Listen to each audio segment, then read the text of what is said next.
Ang gandang araw po sa lahat. Ako ay magsasagawa ng isang maikling payanam tungkol sa mga karanasan ng aking pamilya noong panahon ng COVID-19.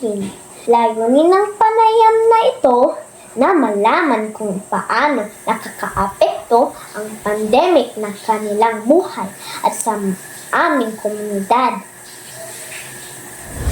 Magandang araw po! Magandang araw naman, Maria Clarice. Ano po ang inyong karanasan noong panahon ng COVID-19? Noong nagsimula ang pandemic, bihira kaming lumabas ng bahay at palagi kaming nagsusuot ng face mask.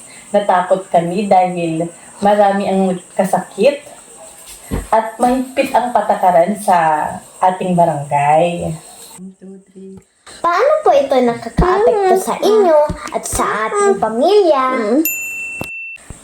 Nahirapan kami dahil pansamantalang tumigil sa trabaho ang ilan sa amin, kaya nagtipid kami sa mga gastusin. May natanggap po ba kayong tulong mula sa komunidad? Oo, nagbigay ang barangay ng ayuda tulad ng bigas at dilata at tumulong din ng mga kapitbahay sa pagbabahagi ng mga impormasyon at sumusuporta din sila. Maraming salamat po sa iyong pagbabahagi ng iyong karanasan. Ano naman po ang karanasan ninyo, Daddy?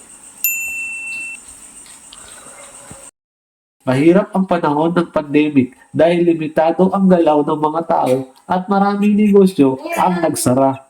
Ngunit nakita ko rin ang pagtutulungan ng mga tao sa aming komunidad. Ano po ang inyong natutunan sa karanasang ito? Tutunan naming mag-ingat sa kalusugan at pahalagahan ng pamilya. Natutunan ko rin ang kahalagahan ng pagtutulungan at disiplina sa komunidad. Maraming salamat po sa inyong pagbabahagi ng inyong karanasan. Ito po nagtatapos ang aking maikling na interview. Maraming salamat po sa panunood!